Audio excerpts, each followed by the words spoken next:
Hi friend, good afternoon. আমি এখন রান্না করছি ছোট মাছ।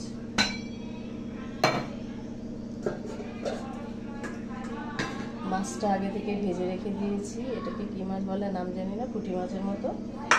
আর হচ্ছে টমেটো নিয়েছি, আর হচ্ছে কাঁচা লঙ্কা আর রসুনের মধ্যে পেঁয়াজ আছে। এতটা পেঁয়াজ দেবো না, অল্প দেবো, ঠিক আছে? তো আপনারা আলুটা আগে ভেজে নিন। আলু কেটেছি ছোটো করে, তো আলুটা আগে ভেজে নিন।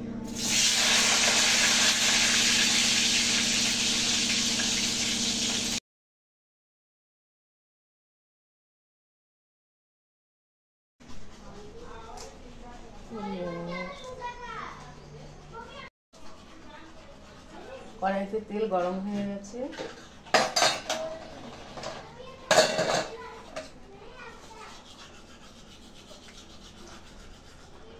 জিরা দিয়ে দিচ্ছি,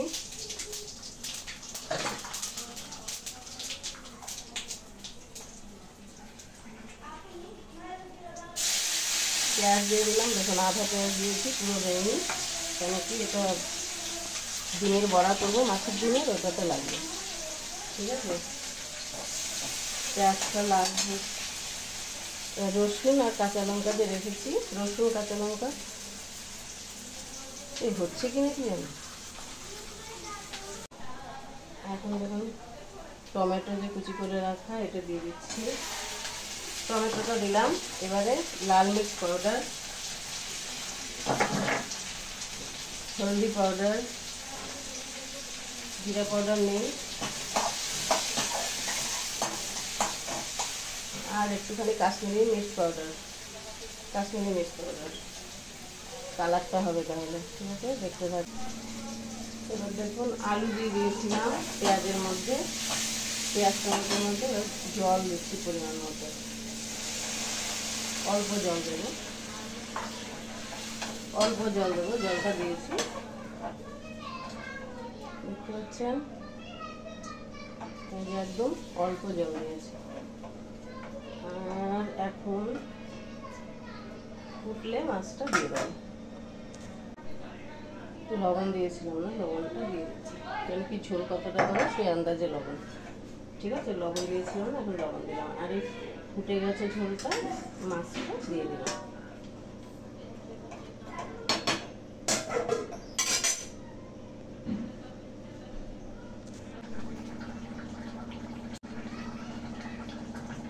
দেখুন মাছের ঝোলটা কত সুন্দর হয়ে গেছে, মাছের ঝোলটা, ঠিক আছে? মাছের ঝোলটা হয়ে গেছে। এবার এটা আমি এই করে নেব। সুন্দর, দেখতেই পাচ্ছেন মাছের ঝোল হয়ে গেছে। এইটুকু ঝোল তো রাখা উচিত, ঠিক আছে? কালারটা কত সুন্দর হয়েছে। এবার এটার মধ্যে মাছের ডিমে ভরা হবে, ঠিক আছে?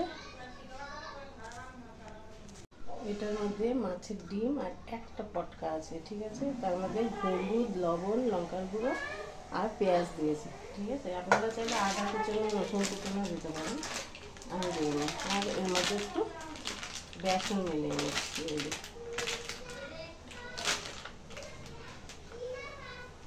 ঠিক আছে? বেসনটা মিলিয়ে নিচ্ছি। হাই ফ্রেন্ড, তাহলে এই যে মাছের ঝোলটা দেখতে পাচ্ছেন কত সুন্দর হয়েছে। যদি রেসিপিটি আপনাদের ভালো লাগে তাহলে লাইক করুন, শেয়ার করবেন, আর একদম ভুলবেন না শেয়ার করতে।